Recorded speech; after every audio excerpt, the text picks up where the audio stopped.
man tabi'ahum ila yaumil ba'd. Masyiral muslimin rahimakumullah, kita bersyukur pada kesempatan malam hari ini kita bersua kembali untuk meneruskan pembicaraan kita, pembahasan kita tentang kitab suci Al-Quran, terutama berkenaan dengan ajaran agama Islam.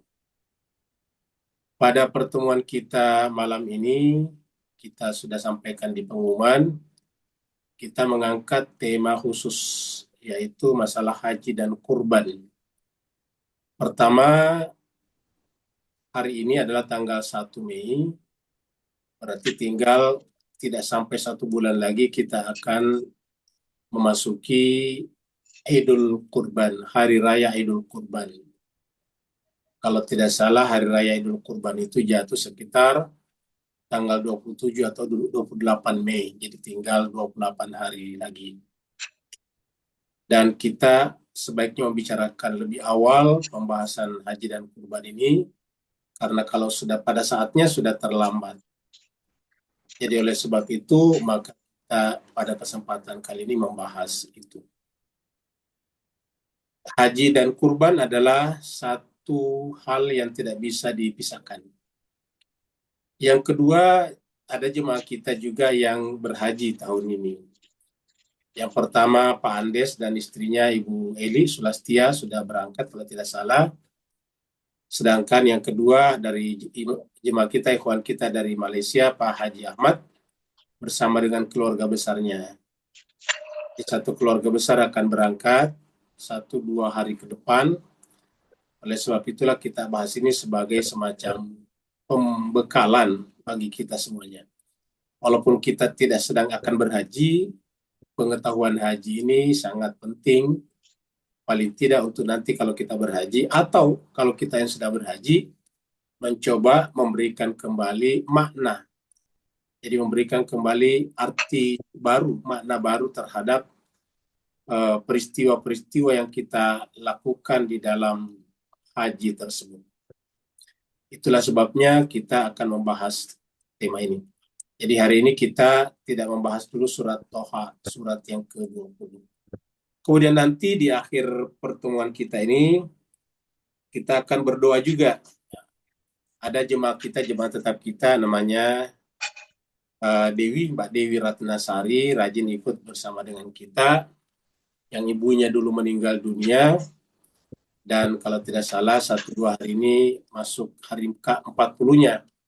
Dan kita akan doakan almarhumah, semoga diterima di sisi Allah Subhanahu wa Ta'ala, diangkat derajatnya dan dimasukkan ke dalam golongan para nabi dan rasul, yaitu ibunda beliau bernama almarhumah Ibu Aslinda binti Sidi Hasan Tandu. Almarhumah Ibu Aslida binti Sidi Hasan Tandu. Jadi kita nanti di akhir pertemuan sebelum kita tanya jawab, kita berdoa untuk almarhumah. Untuk itu mari kita masuk ke screen untuk membahas tema kita pada kesempatan malam hari ini, yaitu haji dan kurban.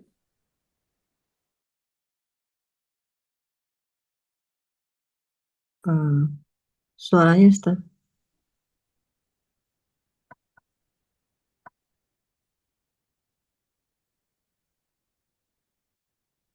Jadi ini adalah tema kita. Haji dan kurban serta pengaruhnya pada revolusi rohani. Jadi intinya revolusi rohani. Jadi berhaji itu adalah melakukan perubahan revolusioner, perubahan cepat. Kalau evolusi ya kita lakukan setiap hari, setiap kita sholat, setiap kita beribadah, itu adalah evolusi, perubahan pelan-pelan. Tapi kalau kita sudah pergi berhaji, sebetulnya itu adalah revolusi rohani. Itulah sebabnya dahulu kala kalau orang sudah berhaji dipanggil Pak Haji, untuk menunjukkan bahwa yang bersangkutan itu punya perubahan revolusioner. Di Indonesia, mungkin di Malaysia dan Singapura juga dulu, karena beratnya dulu berhaji, kalau ada orang pulang berhaji sekaligus biasanya dianggap sebagai meningkat status keagamaannya, biasanya jadi imam di masjid.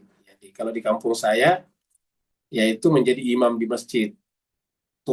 Topinya juga menjadi putih. Kalau kita kan ini hitam, nanti dianya jadi putih. Itu nanti menjadi imam di masjid. Rata-rata begitu. Nah, jadi begitu besarnya perubahan. Apalagi dulu kan kalau orang pergi berhaji bisa sampai 4 bulan naik kapal laut dulu. Naik kapal laut dari pelabuhan ke pelabuhan berpindah-pindah bisa sampai 1 bulan atau 2 bulan baru tiba di sana. Nah, jadi itulah jemaah sekalian, maka haji menjadi sangat mendasar. Nah, oleh sebab itulah kita kasih judul kata revolusi rohani. Haji dan kurban serta pengaruhnya pada revolusi rohani. Dan nanti di akhir kita berikan semacam penjelasan-penjelasan bergambar yang dasarnya kita ambil dari buku hajinya Dr. Ali Syariati. Jadi Ali Syariati ini sangat-sangat menulis buku haji tetapi sangat-sangat luar biasa. Ingat, Ali Syariati ini bukanlah ulama dalam pengertian ayatullah, dia adalah seorang sosiolog, ahli sosiologi. Tapi pengaruhnya di dunia Islam terutama itu sangat besar. Saya di Indonesia ini pernah berjumpa dengan seorang guru besar, profesor dalam bidang ekonomi dan politik, dan dia katakan bahwa saya sudah berhaji 2-3 kali, tapi setelah membaca hajinya Syariati, saya merasa haji saya tidak punya arti apa-apa, sehingga saya ingin pergi berhaji lagi atas dasar buku itu. Jadi begitu besarnya pengaruh buku ini. Jadi saya kira kalau buku yang berbicara tentang haji secara komprehensif dan membicarakan tentang makna-maknanya, simbol-simbolnya, saya kira Ali Syariati. Karena ini adalah seorang sosiolog. Tapi ingat, buku ini bukan bicara tentang fikihnya haji. Bicara tentang makna-makna haji. Setiap peristiwa, setiap kejadian di sana adalah simbol, dan setiap simbol punya makna. Makanya kita kasih judul Haji dan Kurban serta pengaruhnya pada revolusi rohani. Kita mulai dari surat Ali Imran. Di sini di surat Ali Imran, surat 3 ayat 96, Allah SWT berfirman, A'udzubillahi minasyaitonirrajim. Bismillahirrahmanirrahim. Inna awwala baitin wudi'a lin-nasi lalladzi bi Bakkata mubarakan wa hudal lil alamin. Sesungguhnya rumah pertama atau yang pertama rumah, awal itu mula-mula pertama. Rumah wudi'a yang dibangun untuk seluruh manusia. Jadi ingat kata-kata ini wudi'a lin-nasi, bukan wudi'a lil muslimin, ataukah wudi'a lil mu'minin, ataukah wudi'a li ashabit tauhid atau ahli tauhid, tapi lin-nasi, untuk seluruh manusia. Lalladzi, yaitu yang ada di Bakkah, di Bakkah, mubarakan, yang diberkahi, wahudan, dan petunjuk lil alamin, bagi seluruh alam. Secara lahiriah ayat ini berbicara tentang Mekah, Bakkah dalam Mekah, yang ada di Arab Saudi sana. Dan kalau kita ke sana, kita pergi mendarat di Jeddah. Di Jeddah baru kita naik bus atau naik bus pergi ke Mekah. Itu Mekah yang ada Ka'bahnya. Tetapi secara batiniah, karena ini ada kata linnasi, maka bait yang dimaksud di sini adalah yang ada pada diri kita. Jadi di dalam diri kita semuanya ada bait. Makanya nanti ada kata-kata keluar dari rumahnya. Jadi di sana di Mekah nanti ada namanya Baitullah. Nah, di dalam diri kita juga ada Baitullah, fitrah namanya. Tetapi kita akan bisa sampai ke Baitullah kalau kita keluar daripada rumah-rumah kepalsuan kita. Rumah-rumah relatif kita. Rumah Allah itu adalah merupakan rumah keabadian. Rumah Allah itu adalah rumah absolut, rumah yang mutlak. Kita akan bisa sampai ke sana kalau kita meninggalkan rumah-rumah sementara kita. Maka dikatakan untuk seluruh manusia. Makanya kalau kita sampai di sana itu adalah diberkahi. Jadi manusia diberkahi bukan berdasarkan postur tubuh lahirianya, bukan berdasarkan warna kulitnya, tetapi berdasarkan jiwanya. Kalau dia bisa sampai kepada Baitullah yang ada pada dirinya, dia akan terberkahi. Dan orang itu akan mengikuti petunjuk. Karena jiwa itu adalah petunjuk yang ada pada diri kita. Lil alamin, untuk seluruh alam. Jadi ini adalah ayat 96. Ayat 97. Fihi, di dalam Mekah itu, atau di dalam bait tadi itu, ayatun bayinatun. Ada ayat-ayat, tanda-tanda kebesaran Allah, bayinatun, yang sangat jelas, yang sangat nyata. Dan maqam Ibrahim. Jadi di dalam itu ada maqam Ibrahim. Apa maqam Ibrahim? Maqam itu kedudukan. Jadi maqam ini jemaah sekalian adalah kedudukan, state, level, pangkat, rank. Jadi itu maqam itu adalah kedudukan. Apa kedudukan Ibrahim? Yaitu kedudukan tauhid. Maqam tauhid. Maqam mengesahkan Allah, melepaskan semuanya, termasuk cintanya kepada putranya Ismail, sehingga yang tersisa hanya Allah. Itu namanya maqam Ibrahim. Itulah tauhid yang sesungguhnya. Jadi maqam Ibrahim kita sampai kalau kita bisa menegasi, menolak, melawan, meruntuhkan maqam palsu kita, yaitu maqam yang dibentuk oleh hawa nafsu, ego kita. Jadi maqam Ibrahim ada di sana. Waman dakhalahu, siapa yang sampai di sana, masuk ke sana, karena aminan, dia baru aman, tenang. Jadi ketenangan itu apabila kita sampai ke maqam Ibrahim. Kalau kita belum masuk ke bait Allah, maqam Ibrahim, maka kemudian kita belum aman, karena kita masih takut kehilangan pangkat dan jabatan. Kita takut kehilangan dunia. Kita takut kehilangan nama. Kita takut kehilangan gelar. Kita takut kehilangan status sosial. Kita takut bahkan pernyataan nanti apa kata orang. Kan sering sekali kita melakukan sesuatu bukan karena sesuatu itu penting bagi kita, tapi takut nanti apa kata orang. Jadi bukan karena kita butuh, bukan karena kita ingin mencapai sesuatu yang nilainya tinggi, tapi takut seperti tadi apa kata orang. Jadi kita paling takut kepada apa kata orang daripada apa kata Allah. Walillahi ala nasi.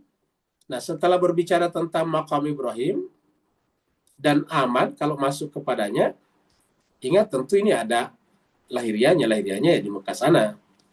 Ya kalau kita masuk ke Mekah bukan berarti aman di sana. Kalau kita mengibarkan bendera Palestina, ya bisa ditangkap, bisa dipenjara oleh askarnya Arab Saudi. Padahal cuma mengibarkan bendera Palestina. Artinya kita ingin agar Palestina itu disuarakan di sana supaya dia merdeka. Tapi oleh pemerintah Saudi itu tidak boleh. Ya. Jadi artinya tidak aman karena ada satu hal yang tidak boleh kita lakukan. Tidak boleh membicarakan rakyat Palestina. Bukan politik saja tuh, itu adalah tentang nasib umat Islam. Jadi walillahi ala nasi. Jadi amannya itu kalau kita masuk ke dalam jiwa kita. Walillahi ala nasi, dan semata-mata untuk Allah atau kata karub kepada Allah, kewajiban bagi manusia untuk berhaji ke Al-Bait di sana. Jadi kita lihat di sini, baca dengan benar ini ayat. Kita mulai dari sini dulu. Walillah. Jadi kenapa lillahnya duluan? Biasanya kan kalau kita berniat lillahnya di belakang. Tapi ini lillahnya duluan. Ya. Harusnya kan hijjul baiti manistata'a, ataukah hijjul baiti ala nasi manistata'a lillahi. Kan begitu. Berhaji ke Baitullah itu adalah kewajiban bagi seluruh manusia yang mampu. Kan begitu, harusnya begitu susunannya. Semata-mata karena Allah. Tapi jemaah sekalian perhatikan di sini, lillahnya duluan. Apa sebabnya? Karena Allah tahu bahwa di antara seluruh ibadah yang paling gampang orang rusak niatnya adalah haji. Banyak orang pergi berhaji niatnya untuk ikut pemilu raya.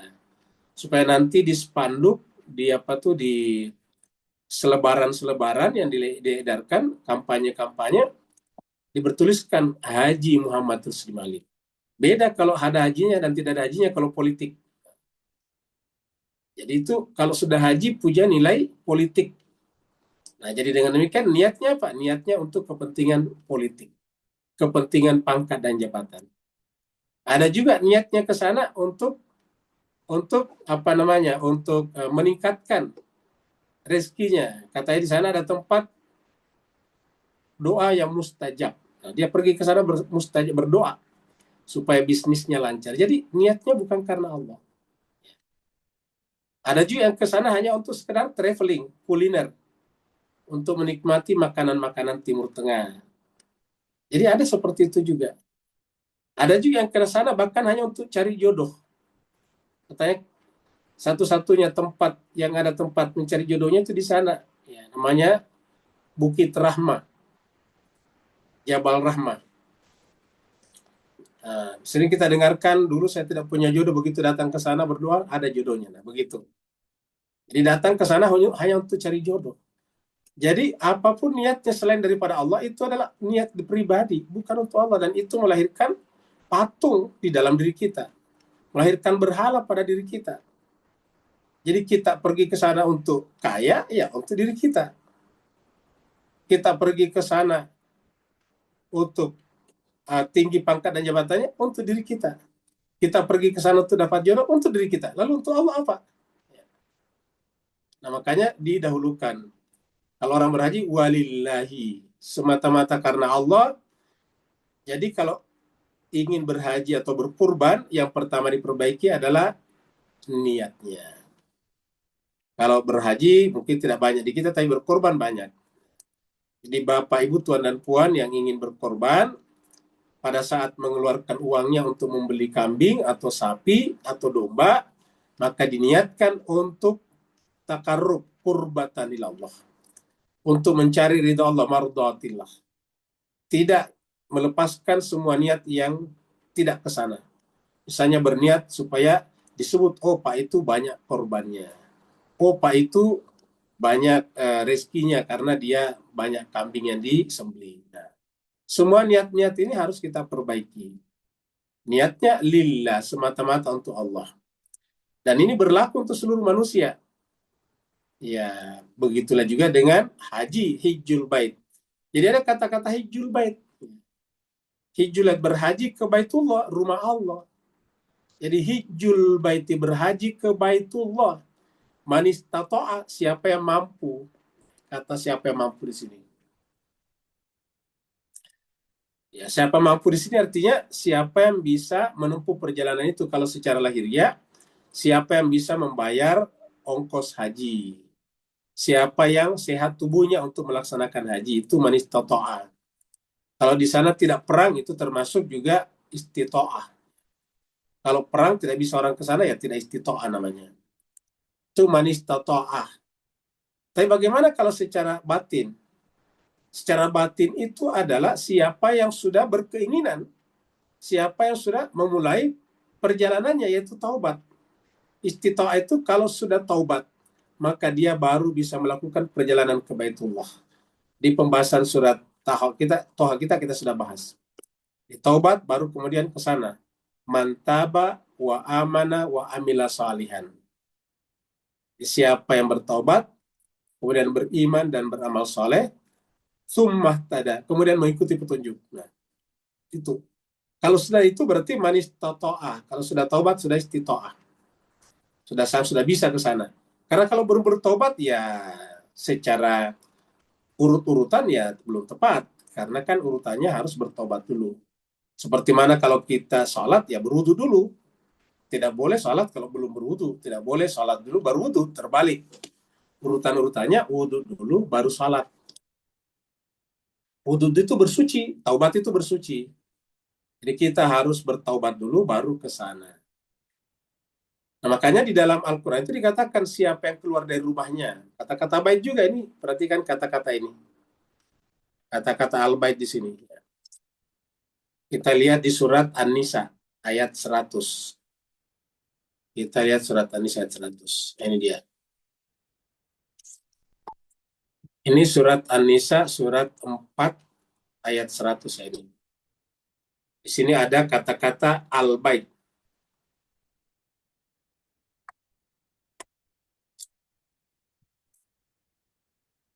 Allah berfirman, "Wa may yuhajir fi sabilillah." Siapa yang berhijrah di jalan Allah.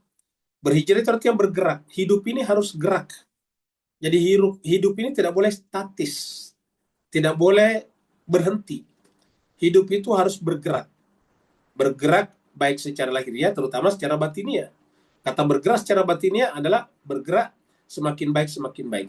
Jadi, wa may yuhajir fi sabilillah, siapa yang berhijrah di jalan Allah, yajid, dia akan menemukan fil ardi, di muka bumi itu, muragaman kathirau wasa'atan.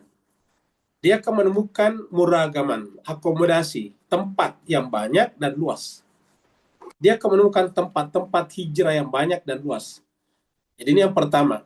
Yang pertama adalah menjelaskan bahwa setiap manusia harus bergerak, harus move on. Kemudian wa may yakhruj. Nah, barulah dia. Siapa yang keluar mim baiti, dari rumahnya. Rumah yang kita sebutkan tadi, rumahnya di sini rumah kita, rumah kepalsuan kita, rumah relatif kita, rumah sementara kita di dunia. Tadi rumah pangkat, jabatan, rumah kekayaan, rumah nama baik, rumah gelar, rumah macam-macam. Selain daripada Baitullah.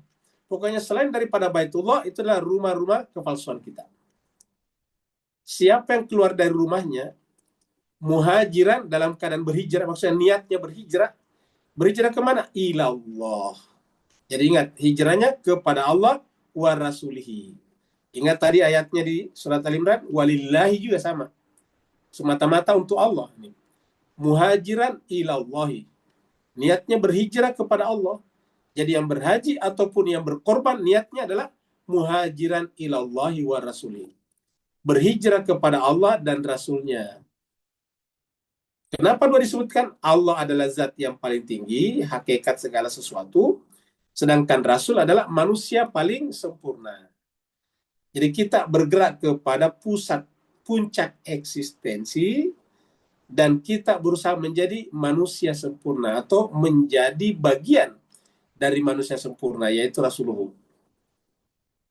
Kalau Rasul menerima kita, berarti Nabi menerima kita sebagai bagian daripada manusia sempurna, bagian dari dirinya. Maka muhajiran ilallahi wa rasulih. Summa yudrikuhul maut. Kemudian belum sampai kepada Allah dan Rasulnya, tetapi kemudian yudrikul maut, kematian sudah menemuinya. Kematian sudah datang kepadanya. Malaikat maut sudah menjemputnya. Faqad waqa'a ajruhu 'ala Allah. Maka sungguh Allah SWT akan memberikan pahala, imbalan, seakan-akan dia sudah sampai kepada Allah dan Rasulnya. Jadi disinilah pentingnya niat tadinya. Jadi siapa yang meninggal belum sampai kepada Allah dan Rasulnya, maka Allah akan memperlakukan, kata ajrun itu Allah memperlakukan, memberikan apresiasi, memberikan hadiah, seakan-akan dia sudah sampai kepada Allah dan Rasulnya. Lalu bagaimana dengan kekurangan-kekurangannya? Wa kana Allahu ghafurur rahima. Allah itu adalah Maha Pengampun lagi Maha Penyayang. Jadi Allah ampuni semuanya. Jadi wa kana Allahu ghafurur rahima. Allah itu Maha Pengampun lagi Maha Penyayang. Jadi kita sudah lihat tadinya, walillahi ala nasi hijjul bait. Ingat, hijjul bait. Bait yang mana? Baitullah. Man istata'a ilaihi sabila. Ilaihi sabila. Sabil, ingat tadi. Ya, oman yakhruj min baitihi. Ataukah sebelumnya hijrah fi sabilillah. Waman kafara, tetapi ingat kata Allah, siapa yang menutup hatinya, siapa yang tidak bertaubat dan tidak ingin sampai kepada Allah, tidak sampai kepada Baitullah, ingat, fa innallaha ganiyun 'anil alamin. Allah itu sudah sempurna, tidak butuh dari kita. Jadi pernyataan ini adalah bukan Allah ingin dikunjungi, bukan Allah ingin dijadikan sebagai puncak destinasi, tetapi untuk kita. Allah tidak butuh apa-apa lagi. Karena kalau Allah butuh sesuatu, dia tidak sempurna namanya. Sedangkan dia itu adalah gani. Gani itu adalah sempurna. Anil alam, terus seluruh alam. Jadi artinya apa? Seluruh alam semesta ini semuanya butuh kepada Allah. Karena Allah lah yang sempurna. Dan Allah tidak butuh kepada mereka. Lagi-lagi jawabannya karena Allah sudah sempurna. Kalau Allah butuh kepada alam, ya berarti Allah tidak sempurna. Alamlah yang butuh kepada Allah karena Allah lah yang sempurna.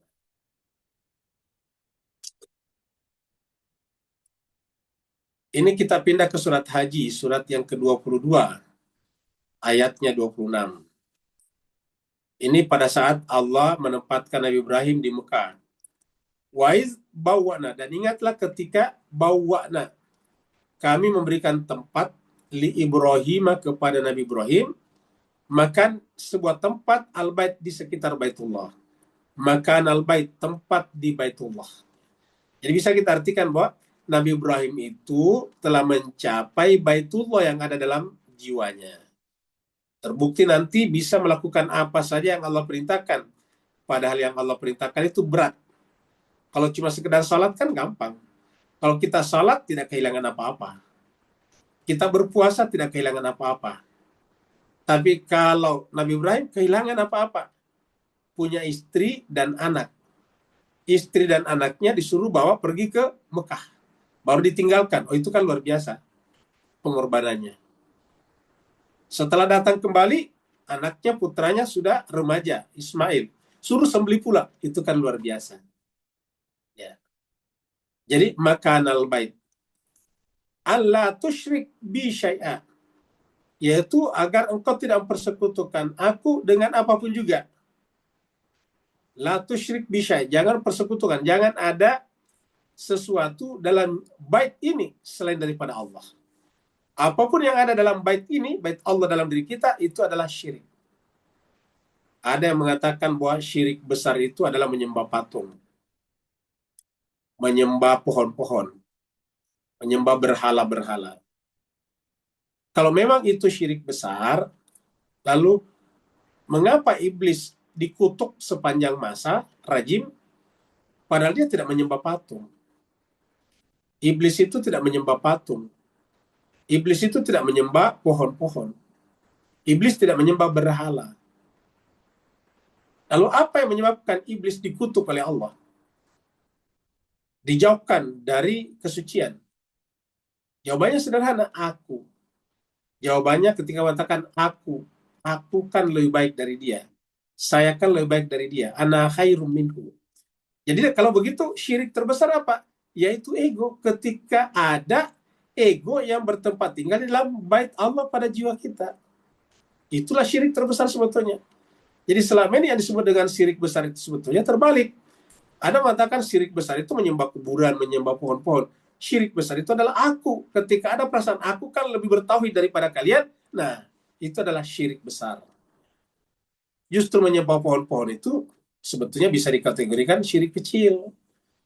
Karena apa? Iblis tidak menyembah pohon. Iblis tidak menyembah hewan-hewan. Iblis hanya berkata kepada Allah, ana khairum minhu. Ketika ditanya, wahai iblis, kenapa kamu tidak sujud kepada Adam? Iz amartuka, ketika aku perintahkan. Dan iblis dengan bangga mengatakan, ana khairum minhu. Aku kan lebih baik dari dia. Berarti kan akunya, egonya. Jadi ego yang tersimpan di dalam bait Allah pada dirinya iblis, lah yang menyebabkan dia diusir dari sorga. Dia diusir dari kalangan ahli malakut yang suci. Yang menyebabkan dia dihinakan. Innaka minas sagirin, kata Allah dalam surat Al-A'raf. Nah, jadi itulah tugas Nabi Ibrahim. Wa tahhir baiti, tugasnya mensucikan jiwaku. Kalau misalnya Ka'bah, apa maksudnya sucikanlah Ka'bah? Coba apa artinya sucikan Ka'bah? Ka'bah kan benda mati, batu. Sucikanlah rumahku. Kalau misalnya kita simpan kita simpan patung di Ka'bah, apakah Ka'bah lantas ternoda yang ada di Mekah? Jawabannya tidak. Jadi orang-orang kafir Quraisy Mekah dulu menggantungkan 360 patung di Ka'bah itu tidak menodai, tidak menghilangkan sesedikit pun nilai kesucian daripada Ka'bah. Itulah sebabnya ketika sahabat Nabi masuk ke Mekah waktu Fathul Makkah dan bersa'i antara Safa dan Marwah, dan di Safa ada patung, di Marwah ada patung, banyak yang tidak mau bersa'i dengan alasan di sana ada patung. Tapi turun ayat yang mengatakan innas safa wal marwata min sya'airillah. Sesungguhnya Safa dan Marwah itu syiar-syiar Allah, dan tidak ada dosa bagi kalian untuk tetap bertawaf padanya walaupun ada patung. Artinya apa? Patung-patung itu tidak meruntuhkan, tidak menghilangkan, tidak mengotori kesucian Safa Marwah, begitu juga dengan Baitullah. Nah, kalau begitu apa yang dimaksud dengan watahhir baiti di sini?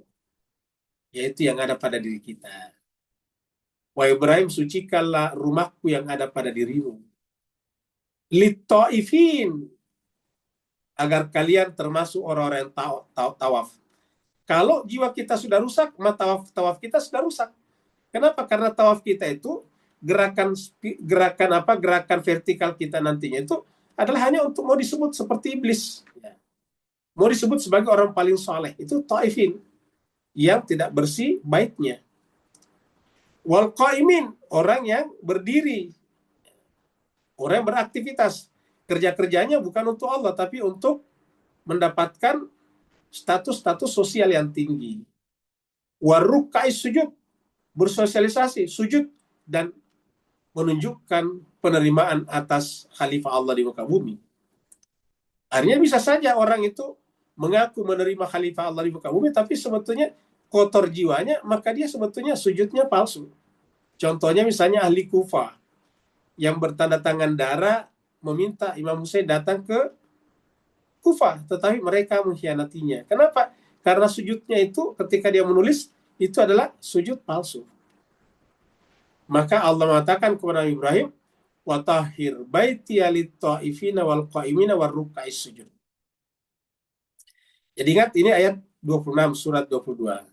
Nah, setelah ini selesai dibicarakan, ayat berikutnya adalah umumkan, panggillah manusia untuk berhaji, ayat 27. Kita lihat ayat berikutnya.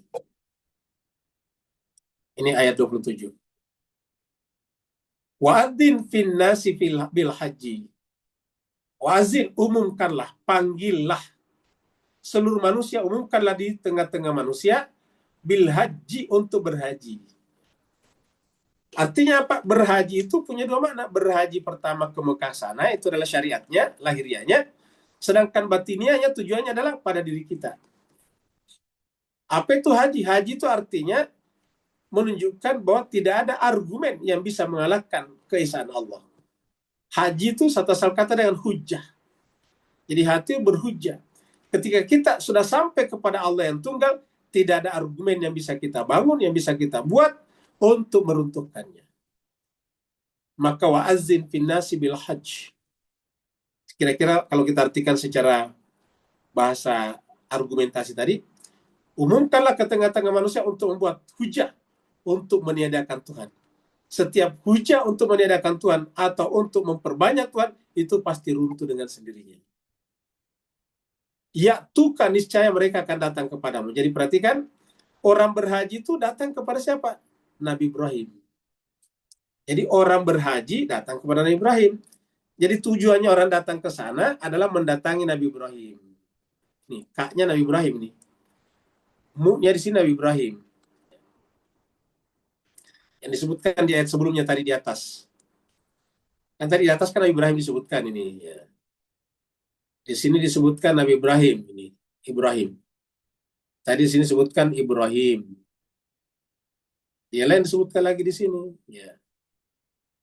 Wa'azzin fin nasi bil haji. Ya tuka, niscaya mereka akan mendatangi kamu. Jadi itu mengatakan orang berhaji adalah orang mendatangi Nabi Ibrahim. Nah, pertanyaan untuk apa? Ya pertama tadi untuk mencapai maqam Ibrahim. Yang kedua, secara sosial, secara ummah, apa kedudukan Nabi Ibrahim? Sebagai imam. Kita sering angkat surat Al-Baqarah ayat 124.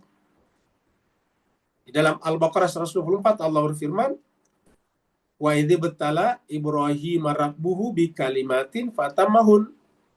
Dan ingatlah tatkala Tuhannya Ibrahim menguji Ibrahim bi kalimatin, dengan beberapa kalimat, fatamahun, Ibrahim melulusi semuanya. Qala, baru Allah berfirman, ini ja'iluka kaknya Nabi Ibrahim di surat Al-Baqarah 124 itu. Ini ja'iluka linnasi imama. Saya menjadikan kamu Ibrahim linnasi kepada seluruh manusia sebagai imam. Jadi mendatangi Nabi Ibrahim sebagai imam.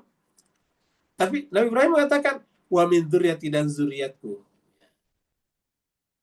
Siapa zuriat Ibrahim yang suci sekarang? Yaitu Imam Zaman, Imam Mahdi. Ajalallahu farajah syarif. Jadi mendatangi di sana. Ya tuka.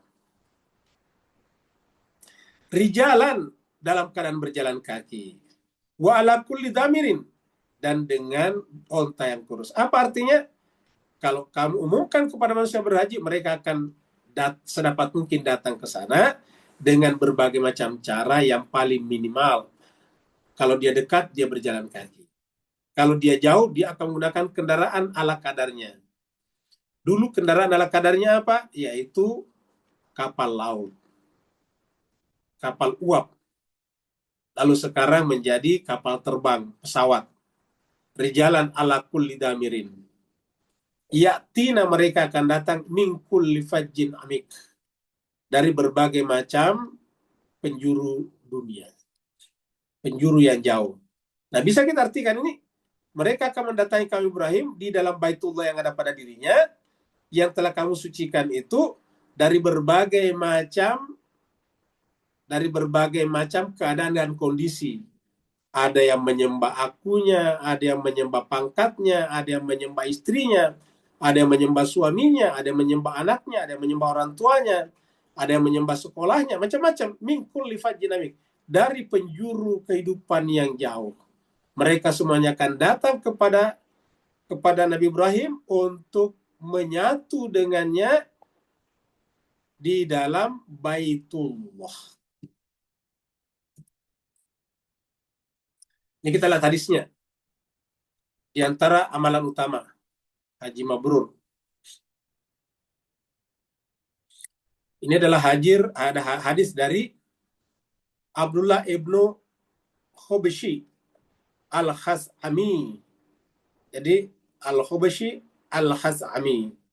Anna Nabiya sallallahu alaihi wasallam su'ila. Bahwa Nabi SAW pernah ditanya. Su'ila itu ditanya. Ayyul a'malu afdalu. Amal manakah yang paling utama ya Rasulullah? Faqala, lalu Nabi menjawab, imanun la syakka fihi. Amalan terbaik pertama adalah iman yang tidak dikotori oleh keraguan. Jadi iman itu bertingkat-tingkat. Yang paling baik adalah iman la syakka fihi. Syakka itu syak, keraguan. Jadi iman yang tidak ada lagi keraguan padanya. Kita harus jujur, kita ini masih ada keraguan kita dalam beriman. Imanun la syakka fihi. Iman yang tidak ada keraguan padanya. Yang kedua, jadi ini yang pertama. Ini yang pertama, imanun la syakka fihi. Yang kedua, wajihadun, berjihad. Itu maksudnya jihad di jalan Allah. Berjihad itu artinya bersungguh-sungguh untuk mendekatkan diri kepada Allah. Itu wajihad. Ya, bisa dalam bentuk belajar keras, beribadah keras, bisa dalam bentuk berperang misalnya di jalan Allah membela kemanusiaan dan keadilan. Wajihadun la gulula fi, berjihad dengan tidak ada tindakan-tindakan yang bisa menyimpangkan orang dari tujuan jihad. Kalau dalam perang misalnya dengan mencuri hasil sitaan perang. Jadi bisa saja orang mencuri hasil sitaan perang, mengambil sitaan perang baru disembunyikan, tidak dilaporkan kepada komandannya. Ini adalah yang kedua. Yang ketiga, wahajatun mabruro. Yang ketiga adalah haji mabrur. Jadi ketika ditanya, ayyul a'mali afdal, amal manakah yang paling afdal, paling utama?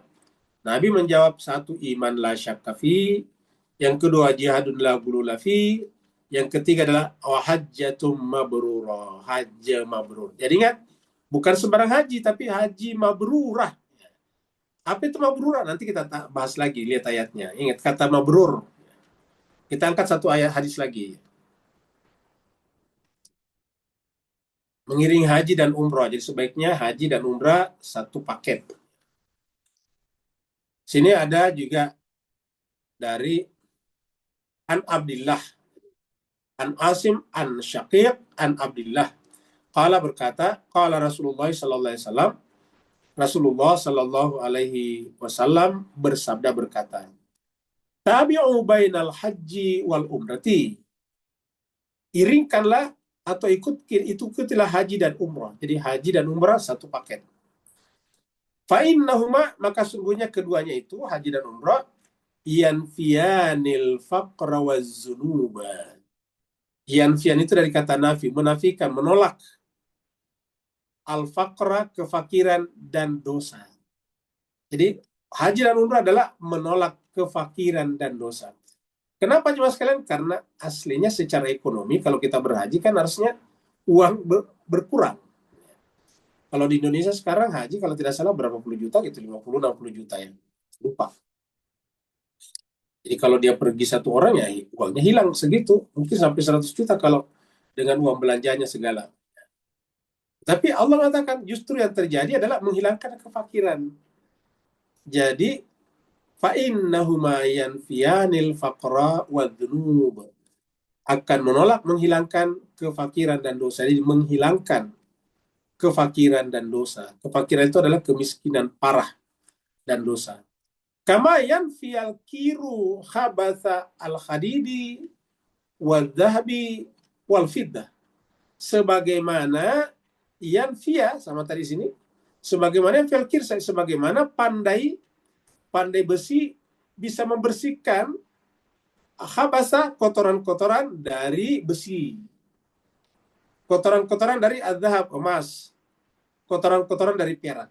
Jadi tadinya itu kan emas, perak, dan besi itu kan kotor tadinya.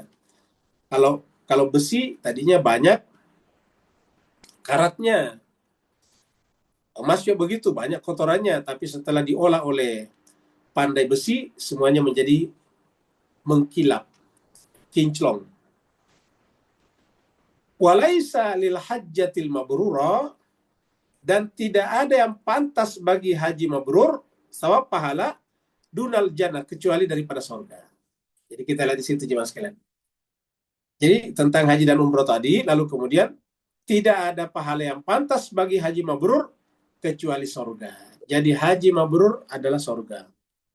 Jadi al-hajja al-mabrura adalah al-jannah. Nah sekarang apa itu mabrur? Ini mabrur. Ingat kalau kita kembalikan ke asal katanya, kita hilangkan tak marbutohnya karena ini tambahan, kita hilangkan alif lamnya itu tambahan, kita hilangkan mimnya juga tambahan. Nah kata dasarnya adalah ba, ra, dan ra. Baru kita lihat di sini apa itu mabrurah. Jadi asal katanya albir. Ya, tadi kan ra-nya dua, bir ini dua ra-nya, ini bi, ra, ra. Ya. Orang yang dikaruniai kemampuan berbuat bajik namanya mabrur. Ya, kalau haji mabrurah. Lan tanalul birra, bukanlah sama sekali disebut albir, artinya sama sekali belum disebut albir, kebajikan. Ingat, kita ulangi lagi, mabrurah itu adalah dikaruniai oleh Allah kemampuan untuk berbuat albir. Jadi kalau orang berhaji itu pulang ke tanah air namanya haji mabrur, kehidupannya diisi dengan kebajikan-kebajikan. Albir, dan albir ini adalah kebajikan tingkat tinggi, karena kita tahu dalam Al-Quran itu kebaikan itu bertingkat-tingkat. Ada hasan, ihsan, ada khair dulu, baru ada hasan, baru ada albir, bir. Jadi yang pertama itu khair. Khair itu berlaku di mana-mana. Mayyamal, siapa yang melakukan perbuatan baik, walaupun miskala dzarratin khair yara, khair. Jadi siapa melakukan khair itu khair, kebaikan yara. Ada juga ihsan, ya. In asantum li anfusikum. Nah, yang paling tinggi itu albir, karena melakukan albir itu manusia suci.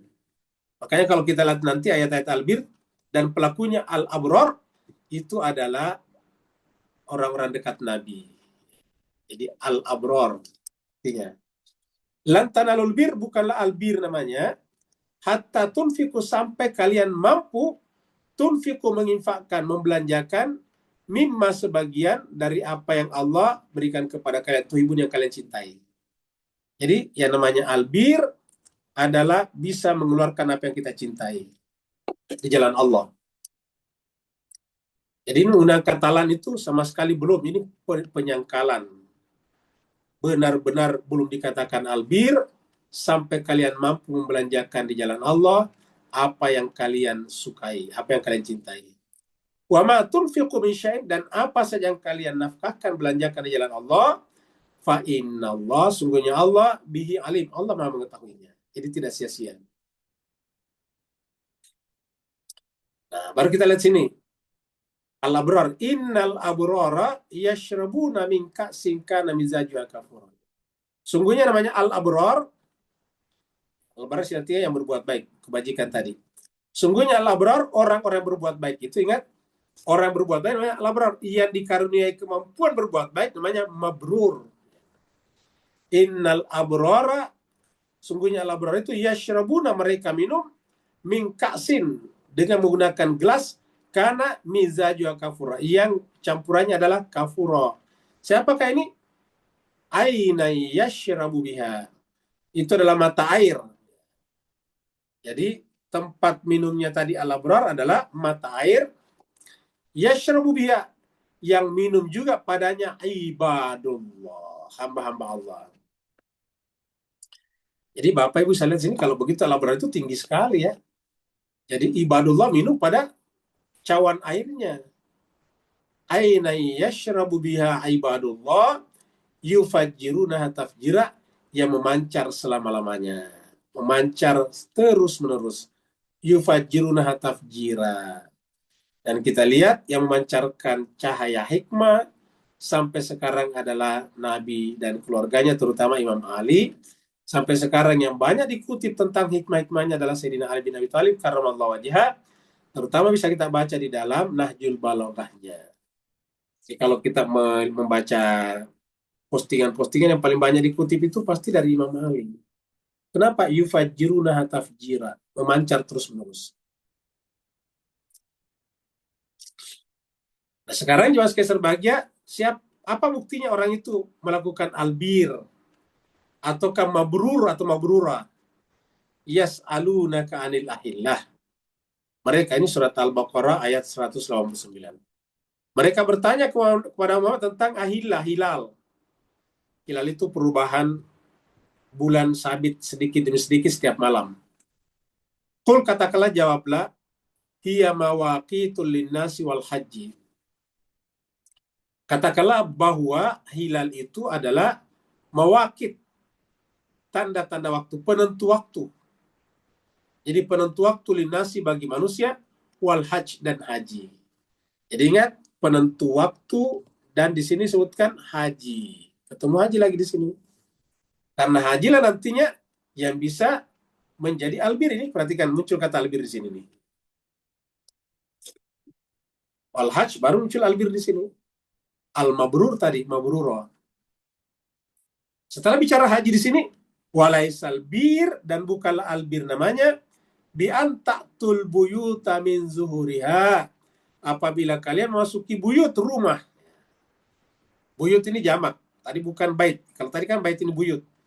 Jadi Nabi dan orang-orang suci yang menyertainya itu adalah buyut. Dan masuk kepada mereka itu tidak boleh dari belakang. Nabi sendiri adalah bait. Bi antaktul buyuta min zuhuriha. Bukalah albir kalau kamu memasuki rumah dari belakangnya, atau dari jendelanya, atau dari atapnya.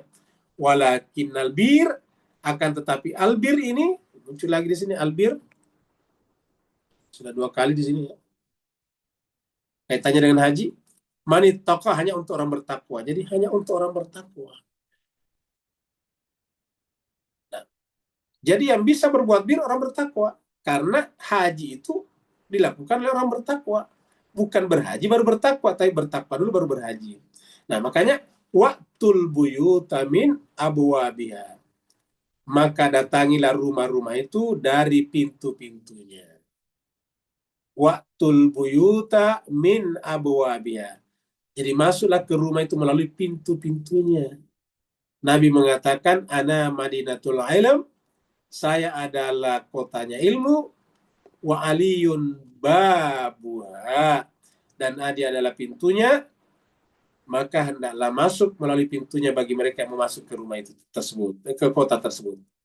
Ana madinatul ilm, wa aliyun babuha, wa man arada falyati min babiha. Wattaqullah, ini bertakwa di sini. Wattaqullah, dan bertakwalah kepada Allah, bertakwalah kepada Allah, la'allakum tuflihun. Mudah-mudahan kalian orang yang beruntung nanti di akhirat. Nah, sekarang kita bicara takwa. Takwa.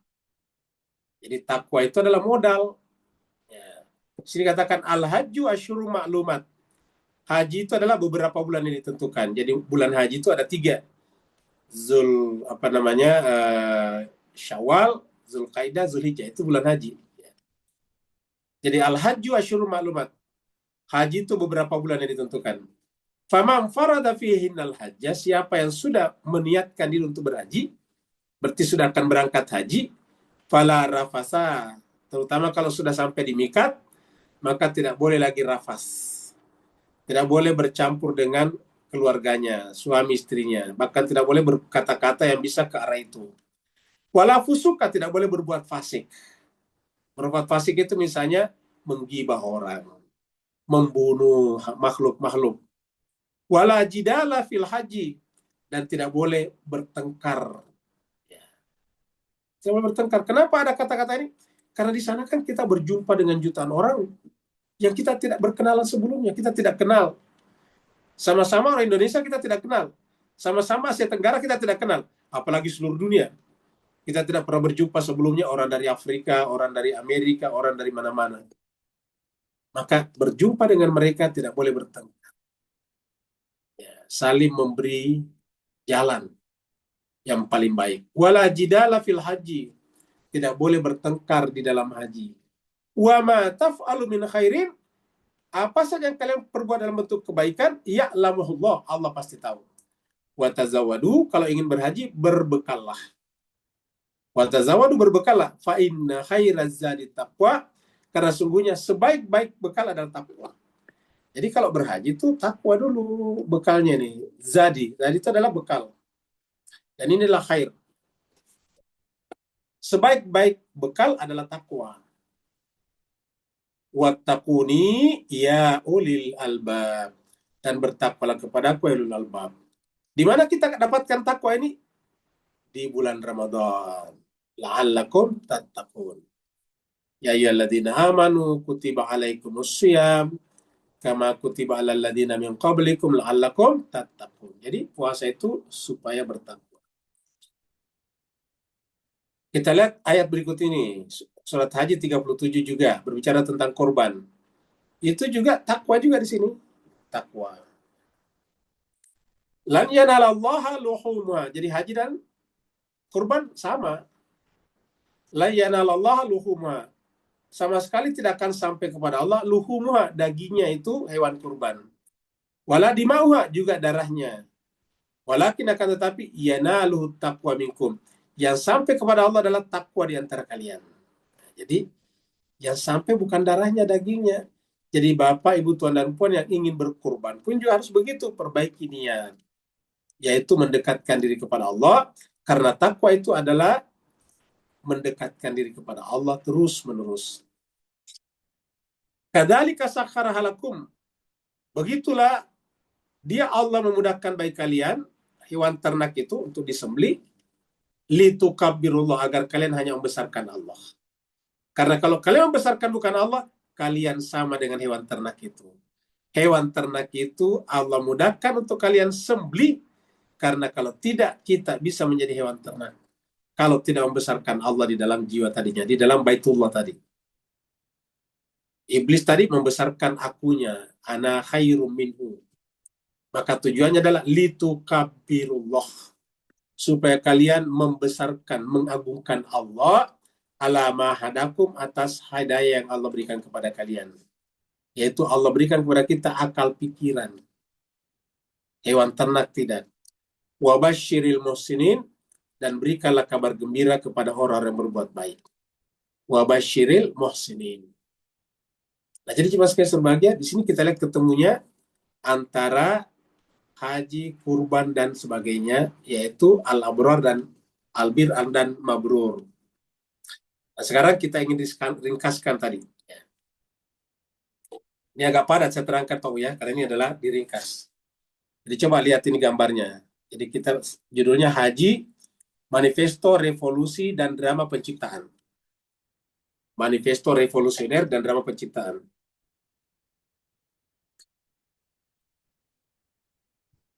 Jadi ini adalah judulnya.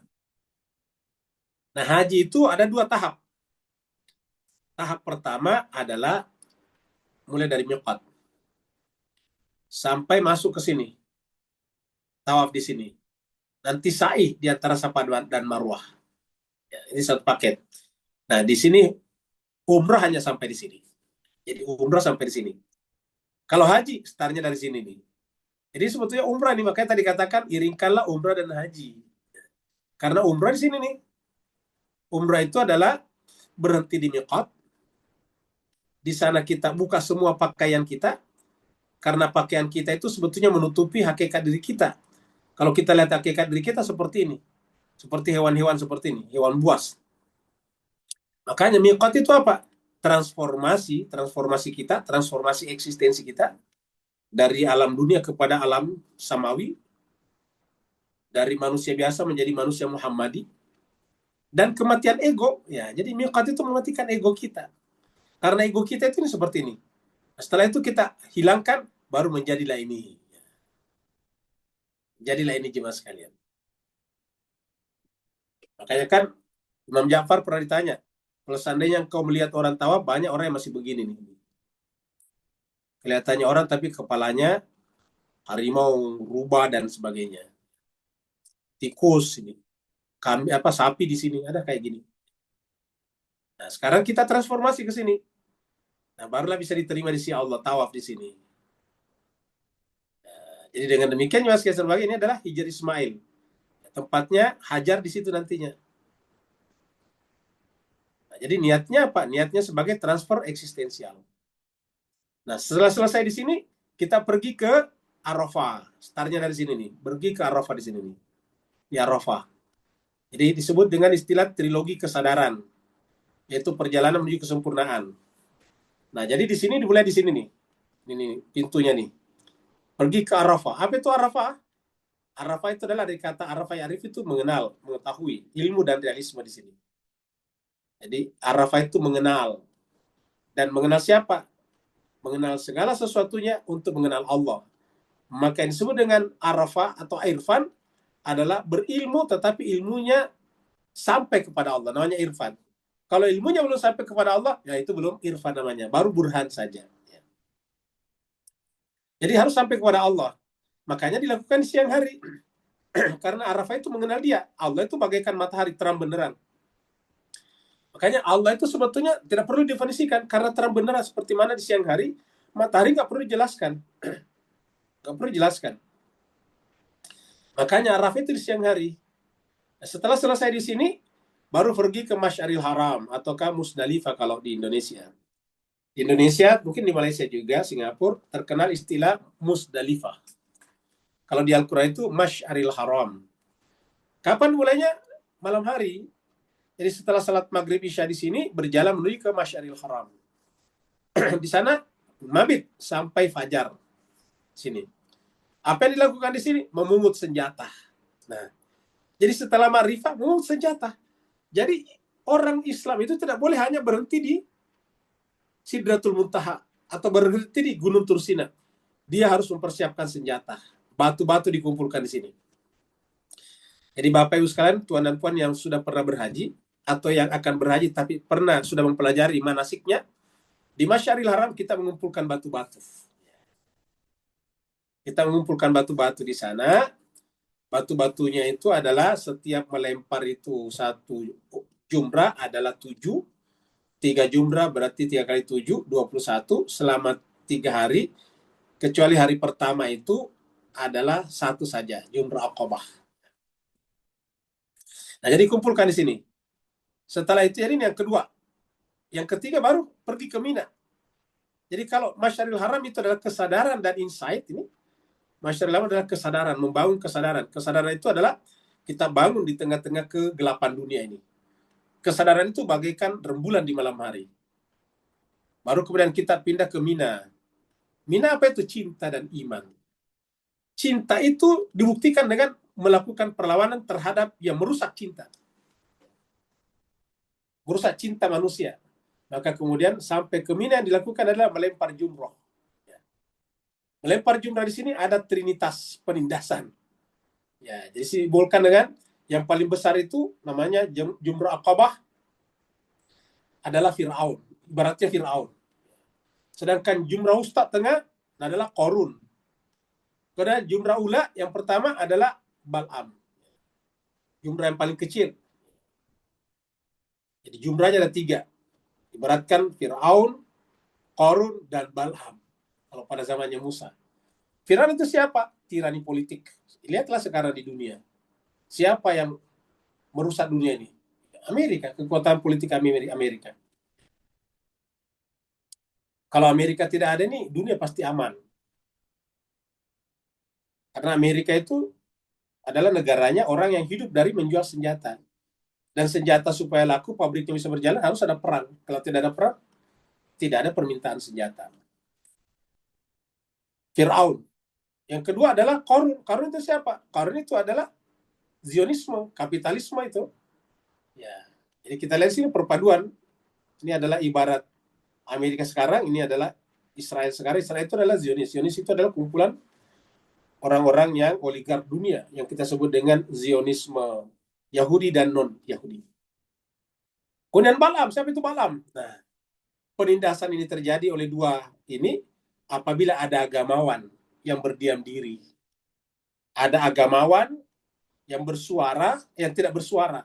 Ada agamawan yang diam. Ada agamawan yang takut. Nah, kita sebut dengan kemunafikan keagamaan. Ini Balaam. Jadi Balaam itu agamawan, pakai jubah keagamaan. Tapi agama hanya dijual, ditransaksikan. Jadi dijual, saya transaksikan. Bapak yang sangat berbahagia, sementara nanti ini kita akan tahlilan. Ada teman kita Dewi Ratnasari, ibunya meninggal, dia datang WA saya bahwa dia ingin bikin tahlilan di rumahnya karena dia sangat mencintai ibunya. Ibunya meninggal beberapa waktu yang lalu, tetapi begitu dia sampaikan kepada jemaah-jemaah masjid di sekitar rumahnya, ya orang-orang di sana minta satu orang 100.000. Nah, bayangkan Pak Ustaz. Jadi agama ini sudah transaksional, sudah dimonetisasi. Ya. Jadi ibaratnya doa sudah diperjualbelikan. Bayangkan itu, satu orang 100.000. Bayangkan kalau misalnya yang datang nanti dari masjid saya 50 orang, kan 5 juta. Ya. Belum lagi dengan kue-kuenya dan sebagainya. Ini kan luar biasa. Padahal orang meninggal itu kan orang yang berduka. Harusnya kita yang bantu kalau dia tidak mampu. Harusnya masyarakat di sekitarnya membawa makanan, menghibur yang meninggal dunia. Jemaah masjid harusnya datang kepadanya tanpa diundang untuk mendoakannya, bukan tiba-tiba datang meminta satu orang 100.000 rupiah. Tapi inilah jemaah sekalian, yang ketiga ini, Bal'am, ya, agama sudah berubah menjadi transaksional, agama telah dimonetisasi, ya, agama telah dikapitalisasi, seakan-akan tidak ada agama bagi orang yang tidak berduit. Agama hanya untuk orang yang berduit, yang bisa membayar, yang bisa membeli. Orang yang miskin tidak ada agama baginya. Bal'am. Nah setelah itu jemaah sekalian berbahagia, bagaimana cara kita bisa melakukan ini? Kita tadi melawan ego kita. Maka yang pertama harus kita temukan adalah temukan ego. Temukan Ismailmu, korbankan itu Ismailmu. Siapakah Ismailmu? Dia. Setelah itu kembali ke tanah air menjadi Ibrahim di tanah air. Jadi inilah kita menjadi Ibrahim di tanah air. Ya, inilah. Nah sekarang kita lihat bentuk anunya, bentuk panjangnya. Ya. Haji Manifesto Revolusioner, membedah dialektika eksistensial dan sebagainya dari pemikiran Syariati. Kita lihat di sini. Nah jadi ada dua di sini. Yang pertama adalah determinisme bodoh. Ya. Yang kedua adalah antitesis keterasingan. Nah, saya terangkan sedikit Mas sekalian biar tidak membingungkan. Lihat gambarnya ini. Ini namanya labirin. Labirin itu sesuatu yang kalau kita masuk susah keluar. Tidak punya tujuan yang jelas, itu namanya labirin. Di kehidupan kalau kita tidak punya tujuan yang jelas, bagaikan labirin. Itu makanya banyak orang stres. Jadi kehidupan itu dianggap sebagai siklus repetitif yang berulang setiap hari. Atau apa itu berulang? Produksi, konsumsi, konsumsi, produksi, seperti itu. Setiap hari kerjanya apa? Cari uang. Setelah mencari uang, beli makanan. Setelah memakan, cari uang lagi. Setelah cari uang, beli makanan lagi. Setelah makan, cari uang lagi. Begitu seterusnya, nggak punya tujuan hidup. Ini disebut dengan determinisme bodoh. Kenapa? Karena ya seakan-akan kehidupan memang seperti itu. Berulang, repetitif setiap hari seperti itu. Orang yang berpikir seperti itu terjebak ke dalam labirin kehidupan yang tidak jelas tujuannya. Satu. Yang kedua, ada namanya keterasingan. Yaitu salah satu penyebab orang sakit itu ketika dia merasa teralienasi. Teralienasi itu terasing dari yang lain. Jadi setiap kita berjalan ini masing-masing kita. Walaupun kelihatannya banyak kayak di pasar, tapi itu masing-masing orang. Bapak Ibu pasti biasa pergi ke pasar. Pasar itu kan banyak orang. Tapi orang di pasar itu tidak saling memikirkan. Masing-masing memikirkan dirinya sendiri. Dia mau beli apa, dia pergi ke tempat yang mau dibeli, yang lain pergi ke tempat yang mereka ingin beli. Pokoknya yang namanya pasar itu, semua orang datang ke sana memikirkan dirinya sendiri. Artinya setiap orang terasing dari orang yang lain. Setiap orang teralienasi dari orang yang lain. Itu yang disebut dengan keterasingan. Nah, haji itu adalah antitesis dari keterasingan. Jadi haji bukan sekedar ritual tahunan, melainkan pemberontakan eksistensial. Sebuah pemutusan siklus, yaitu migrasi vertikal menuju Allah dan melebur kembali dengan umat manusia, migrasi horizontal. Jadi dua, hablum minallah, hablum minan nas. Kemudian teater kosmis, penciptaan manusia. Kita di sini memainkan tiga hal. Adam, Ibrahim, Hajar. Bahkan bisa jadi setan. Jadi inilah panggung kehidupan ini. Sutradaranya siapa? Allah Subhanahu wa Ta'ala. Panggungnya Mekah, Arafah, Musdalifah, Masyaril Haram, dan Mina. Nah, itulah kalau berhaji. Jadi, kalau berhaji, panggungnya Mekah, start dari Mekah, pergi ke Arafah, mampir di Masyaril Haram, ambil senjata, kemudian Mina tempat peperangan. Karakternya watak. Kita bisa jadi Adam, Ibrahim, Hajar. Tapi bisa juga jadi setan. Aktor utamanya Anda, kita semuanya. Jadi Bapak Ibu yang akan berhaji menjadi aktor utama. Walaupun Pak Haji dengan Ibu Siti suami istri, tapi ketika sampai di sana masing-masing berperang untuk dirinya sendiri. Anda bukan penonton. Anda didatangkan ke panggung ini untuk memerankan drama evolusi roh Anda sendiri menuju sang pencipta. Nah, miqat ini tadi kita sebutkan. Kita datang ke sana, pakaian kita ada yang berbentuk serigala. Jadi ada orang yang pakaian hatinya itu serigala. Gampang menerkam orang. Di Mas Keser Bahagia, saya tadi sebelum ini nonton berita. Ada orang di Pekanbaru masuk, ingin merampok seorang ibu lansia.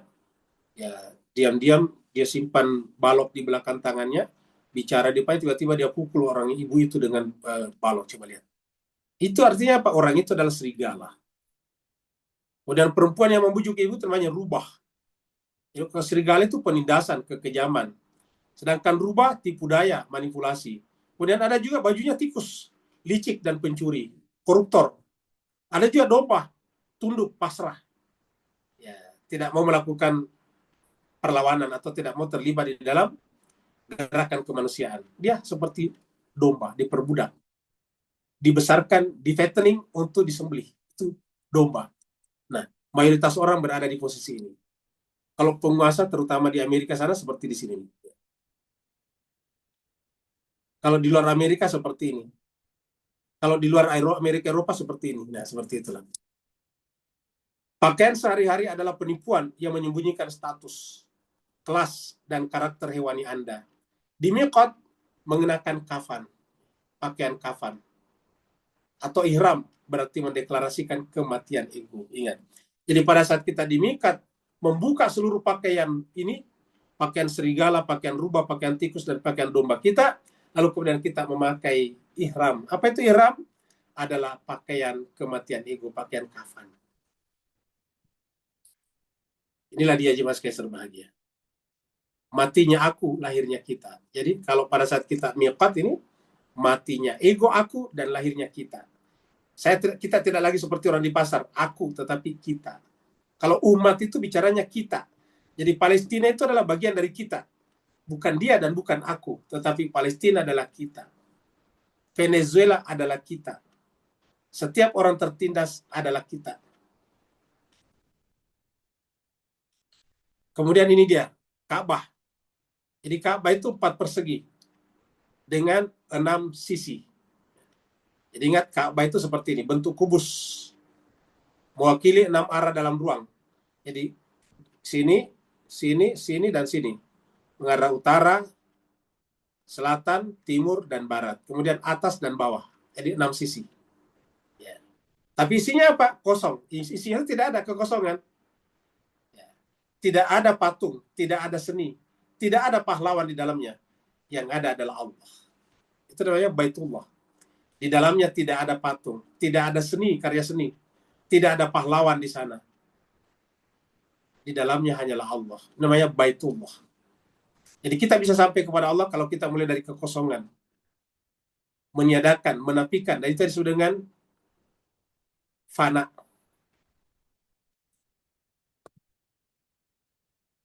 Kemudian ini Ka'bah. Ini sudah terbalik ini gambarnya. Harusnya begini ya, ke sini. Konstansi, gerakan, disiplin itulah tawaf. Apa itu konstansi? Ka'bah sebagai pusat kebenaran. Kebenaran abadi yang tak tergoyahkan. Artinya tidak bisa berhujah lagi. Ingat tadi kata haji, hujah. Gerakan, manusia yang terus bermutasi. Jadi manusia terus bergerak, lahir dan batin. Manusia yang terus bermutasi dan berproses. Gerakannya 2, migrasi ke atas dan ke samping. Ke samping adalah mencari nafkah, dikorbankan untuk sesama, lalu kemudian ke atas adalah untuk mendekat kepada Allah. Kemudian Hijar Ismail, pusat gravitasi kaum tertindas. Ini pertanyaan sangat penting. Siapakah yang dimakamkan di sana? Ini pertanyaannya. Siapa yang dimakamkan di sini? Ini namanya adalah Hijar Ismail. Jadi Bapak sekalian yang belum pernah ke sana, nanti Ka'bah itu seperti ini. Jadi kurang lebih kalau di sini nih namanya Hajar Aswad, nanti di sini. Di pojok sini Hajar Aswad.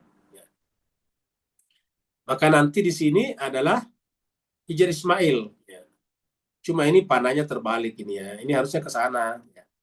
Jadi panahnya harusnya bergerak ke sini. Jadi kalau kita tawaf itu Ka'bah di sebelah kiri kita. Jadi di sini ke sana nih ya. Jadi ini mohon maaf. Ini salah tanda panah ya. Harusnya ke sana ya. Jadi ini Hajar Aswad di sini, start dari sini, berakhir di sini. Nah di sini nanti ada Hijar Ismail. Disunahkan untuk sholat di sini. Baru kemudian lanjut lagi. Nah, siapakah yang dimakamkan di sana? Bukan Nabi, bukan raja, bukan panglima, melainkan Hajar. Disinilah dia tinggal membesarkan Ismail. Hijar itu artinya kamar, kamar Ismail. Dibesarkan oleh ibunya. Siapa ibunya? Hajar. Siapa Hajar? Seorang budak perempuan kulit hitam dari Ethiopia. Maka wanita yang paling miskin dan tak berkelas ini disatukan dengan rumah sang pencipta semesta alam. Jadi dia adalah orang yang miskin, tetapi dia disatukan dengan Baitullah. Tawaf batal jika tidak mengitari makamnya. Jadi pesan sosialnya apa? Kemuliaan di mata Allah bukan pada piramida kekuasaan manusia. Bukan pada kedudukan, bukan pada status sosial, melainkan pada ketulusan penderitaan dan penyerahan diri kepada Allah untuk membela orang-orang yang lemah. Sa'i. Apa itu sa'i? Dialektika, idealisme spiritual, dan realitas material. Lihat, sa'i itu bagaikan pendulum. Ini pendulum jam. Kan pendulum jam itu kan ada begini-begini. Sa'i itu kan muter-muter, bolak-balik. Pergi sini, balik sini lagi. Safa Marwa, Marwa Safa, Safa Marwa, begitu. Ya. Safa startnya cinta sejati dan kemurnian hati. Jadi ingat, Safa itu adalah cinta sejati dan kemurnian hati. Sedangkan Marwah, kedermawanan dan usaha material. Jadi orang Islam itu harus punya usaha material. Lari 7 kali di padang pasir yang tandus bagi Hajar dulu adalah reka ulang keputusasaan dan ikhtiar keras Hajar mencari air untuk kelangsungan hidup umat manusia yang diwakili anaknya Ismail. Islam menolak monastisisme. Monastisisme itu adalah berhenti di biara saja. Agama sejati adalah ikhtiar, terjun karena kehidupan material, berlari demi mencari keadilan ekonomi, dan kelangsungan peradaban dengan modal kepasrahan pada Tuhan, pada Allah SWT.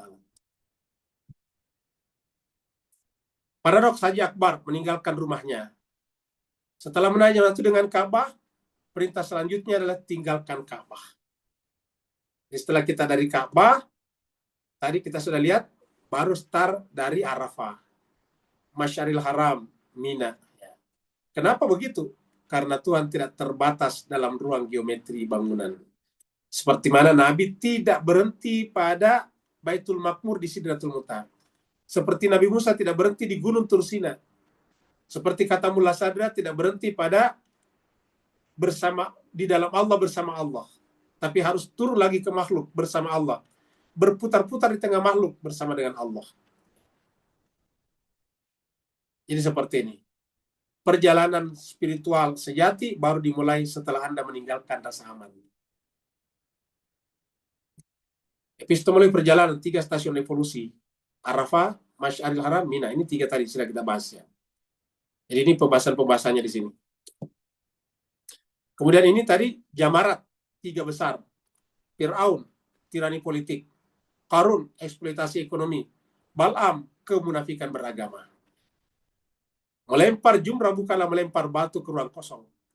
Ini adalah janji setia bahwa Anda berkewajiban aktif menghancurkan struktur kekuasaan yang menindas kaum lemah. Sekarang tingkatnya dunia. Dunia sekarang piramidanya adalah Amerika di puncak dan kerjanya adalah menindas negara-negara yang lemah. Siapakah Ismail Anda? Bisa ideologi politik, bisa reputasi, bisa karier, bisa harta, bisa masa muda, bisa status sosial, dan banyak lagi yang lain. Kita harus menyembelihnya.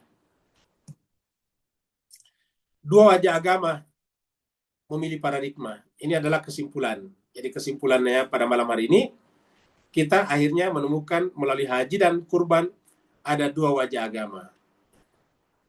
Dan yang menyebabkan 2 wajah karena paradigmanya juga berbeda. Maka memilih salah satunya berarti memilih paradigma. Kita perkecil kepada Ahlul Bait atau kasih Allah. Karena sekarang Syiah lagi naik daun dibicarakan di tingkat dunia karena perang Israel, Amerika, dan Iran. Jadi Syiah juga tidak semuanya seperti yang kita bisa bayangkan di Iran. Ada namanya Black Shiism, ada Syiah hitam. Ada Syiah hitam, ada Syiah merah. Perhatikan Mas kalian. Ada Black Shiism dan ada Red Shiism. Ada Syiah hitam dan ada Syiah merah. Apa itu Syiah hitam? Nah ini. Haji direduksi menjadi wisata religius elitis saja. Jadi lagi-lagi pada Syiah hitam, haji dikurangi, diturunkan derajatnya hanya menjadi wisata religius elitis. Berfokus pada eksklusivitas dan validitas hukum fikih lahiriah. Jadi maksudnya berfokus pada hukum fikih saja. Maka kelihatan eksklusif. Pasif terhadap penindasan sosial. Diam terhadap kenyataan dunia yang menindas. Tidak mengeluarkan fatwa pembelaan kepada yang lemah. Menghasilkan kesalehan individual yang terisolasi tadi, teralienasi. Sedangkan kalau Syiah merah, haji sebagai arena konsolidasi intelektual muslim dunia. Jadi haji adalah arena konsolidasi intelektual muslim dunia. Yang kedua berfokus pada ruh pembebasan, kesetaraan, dan transformasi. Aktif melawan kebodohan. Jadi makanya pendidikannya sangat maju, sangat aktif di sini. Jadi ingat, jadi kalau ada yang malas belajar, berarti itu adalah Syiah merah, Syiah hitam. Kalau dia Syiah merah harus rajin belajar ini, aktif melawan kebodohan. Kebodohan siapa ya? Kebodohan diri kita. Jadi melawan kebodohan itu bukan kebodohan orang, kebodohan diri kita. Dengan cara belajar dan belajar terus-menerus. Jadi kalau Syiah merah, dia aktif melawan kebodohan. Melawan kemiskinan. Bagaimana caranya? Beraktivitas, bekerja dan bekerja. dan neokolonialisme melawan penindasan bentuk baru. Kemudian yang terakhir, yang paling tinggi adalah melahirkan Roshan Fikr. Apa itu Roshan Fikr? Intelektual tercerahkan. Jadi inilah jemaah sekalian berbahagia. Jadi kalau di sini melahirkan intelektual tercerahkan, kalau di sini melahirkan apa? Orang yang kelihatannya saleh secara individual, tapi terisolasi dari isu-isu sosial dunia dan negaranya. Tidak pernah mau peduli dengan apa yang ada di sekitarnya. Mungkin ada juga yang peduli tetapi tidak tercerahkan secara intelektual. Sedangkan di sini adalah tercerahkan secara intelektual. Jadi inilah jemaah sekalian berbahagia pembahasan kita pada malam hari ini. Seperti yang kita janjikan tadi, kita berdoa dulu untuk ibunya Mbak Dewi atau Kak Dewi Ratnasari. Ibunya Dewi ini namanya almarhumah Aslida binti Sidi Hasan Tando yang meninggal beberapa hari yang lalu. Kalau tidak salah 40 hari yang lalu. Kita sekarang bacakan doa untuk almarhumah. Semoga almarhumah diampuni segala dosa dan kesalahannya, dimaafkan khilaf dan alpanya, kemudian disatukan bersama dengan Allah, dengan Rasulullah SAW dan orang-orang suci lainnya. Ala hadinnya walikulitan. Kita baca nanti Qul huwallahu 3 kali, Al-Falaq 1 kali, An-Nas 1 kali, baru berdoa dan dimulai dengan Al-Fatihah nantinya dan selawat. Ala hadinnya walikulitan salihah bihaqqi Muhammadin wa ali Muhammad wa bihaqqil Fatihah wa bisirril Fatihah wa bikaramatil Fatihah wa bihurmatil Fatihah wa bimu'jizatil Fatihah khususan ila almarhumah Ibu Aslida binti Sidi Hasan Tando. Al-Fatihah mas-salawat. Allahumma salli ala Muhammad wa ali Muhammad. Allahumma salli ala Muhammad wa ali Muhammad. Allahumma salli ala Muhammad wa ali Muhammad. A'udzu billahi minasy syaithanir rajim. Bismillahirrahmanirrahim. Alhamdulillahi rabbil alamin arrahmanir rahim maliki yaumiddin. Iyyaka na'budu wa iyyaka nasta'in. Ihdinas siratal mustaqim. Siratal ladzina an'amta 'alaihim ghairil maghdubi 'alaihim waladdallin. Amin. Bismillahirrahmanirrahim. Qul huwallahu ahad. Allahus samad. Lam yalid wa lam yulad wa lam yakul lahu kufuwan ahad. Bismillahirrahmanirrahim. Qul huwallahu ahad. Allahus samad. Lam yalid wa lam yulad wa lam yakul lahu kufuwan ahad. Bismillahirrahmanirrahim. Qul huwallahu ahad. Allahus samad. Lam yalid wa lam yulad wa lam yakul lahu kufuwan ahad. Bismillahirrahmanirrahim. Qul a'udzu birabbil falaq min syarri ma khalaq wa min syarri ghasiqin idza waqab wa min syarri naffatsati fil 'uqad wa min syarri hasidin idza hasad. Bismillahirrahmanirrahim. Qul a'udzu birabbin nas malikin nas ilahin nas min syarril waswasil khannas alladzi yuwaswisu fi sudurin nas minal jinnati wan nas.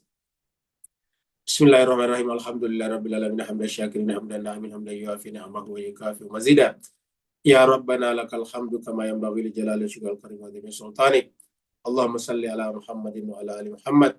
Allahumma rabbana ighfir lana dzunubana wa liwalidina warhamhuma kama rabbayana shighara wa li jami'il muslimina wal muslimat wal mu'minina wal mu'minat al ahya'i minhum wal amwat bi rahmatika ya arhamar rahimin. Khususan ila almarhumah Ibu Aslida binti Sidi Hasan Tando. Allahumma ghafir laha warhamha wa'afiya wa'fu anha wa akrim nuzulaha wasi madkhalaha warfa darajataha wa dakhilhal jannata ma'al abrar ya aziz ya ghafar ya arhamar rahimin. Allahumma ya Allah Tuhan kami mohon kepadamu ya Allah untuk almarhumah Ibu Aslida binti Sidi Hasan Tando. Ampunkanlah segala dosa dan kesalahannya, maafkanlah khilaf dan alpanya, bukakanlah pintu-pintu langit baginya, muliakanlah tempatnya di sana, tinggikanlah derajat dan kedudukannya, masukkanlah almarhumah ke dalam golongan para nabi, para rasul dan orang-orang saleh lainnya, dan jadikanlah amal ibadah almarhumah yang ditinggalkan menjadi amal jariah baginya, dan anak-anak cucu yang ditinggalkannya menjadi anak-anak yang saleh dan salehah. Kami mohon kepadamu ya Allah, siapa saja dari kami yang akan kamu susulkan kepada almarhumah, maka susulkanlah kami dalam keadaan husnul khotimah. Kami juga mohon kepadamu ya Allah, siapa saja yang akan berhaji dari jemaah kami, secara khusus untuk Pak Haji Ahmad Torpedo dan keluarga besarnya. Maka ya Allah Tuhan kami, mudahkanlah segala urusannya dari awal sampai akhir. Jadi kalau seluruh perjalanan ibadahnya sebagai ibadah yang mendatangkan kepada haji mabrur ya Allah Tuhan kami, dan kembalikanlah kepada kami dalam keadaan sehat walafiat untuk menyebarkan kebajikan di tengah-tengah masyarakatnya. Allahumma rabbana atina fid dunya hasanah wa fil akhirati hasanah wa qina adzabannar walhamdulillahirabbil alamin. Yang mau bertanya dipersilakan. Assalamualaikum Ustaz. Waalaikumsalam warahmatullahi wabarakatuh. Silakan Pak Nur. Alhamdulillah wabarakatuh. Assalamualaikum warahmatullahi wabarakatuh. Ustaz, sebelum kita pakai dua kain kafan tadi, maka apakah terselit satu peringatan bahawa sebenarnya jauh sebelum ke alam bumi ni, kita sudah makrifah secara fitrah bahawa di alam alas tu birabbikum, kita telah kenal pasti bahawa yang akan mentadbir kita adalah pencipta kita. Dan bila kita turun ke dunia, kita diperingatkan kembali oleh pencipta tadi bahawa pengelolaan kita berterusan melalui para hujan. Dan mereka lah pintu hakiki rumah tetua kita yang jauh di dalam kalbu tadi. Dan ini tidak pernah terputus hubung sejak daripada alam alas tu birabbikum tadi. Maka haji secara otomatis adalah sebuah hujah. Haji berarti hujah. Dan imam umat tadi adalah hujahnya yang patut kita tuju. Dan inilah pesanan daripada surah Baqarah 189 tadi. 22-26. Di mana bukan Kaabah, tapi Ibrahim itu sendiri adalah satu hujah imamah yang akan buat kita kembali pada kesedaran hakiki tadi. Dan 28 pada surah Baqarah 189, kita tidak boleh melalui pintu belakang rumah-rumah Allah tadi sebab kurang sopan masuk bukan melalui pintunya. Dan inilah pesanan Rasulullah SAW daerah hayat untuk umat ini. Ya, ini apa tu? Ingat bahawa aku adalah pintu kota ilmu, maka pintu kepada kotaku adalah Ali alaihissalam. So, bersamalah dengan Al-Abrar tadi. Apakah kesimpulan saya silap ni? Barakallahu fi apa-apa. Baik, terima kasih banyak Pak Nur. Saya kira urutan-urutannya Pak Nur tadi sudah bagus ya, sudah sangat sesuai dengan jalannya.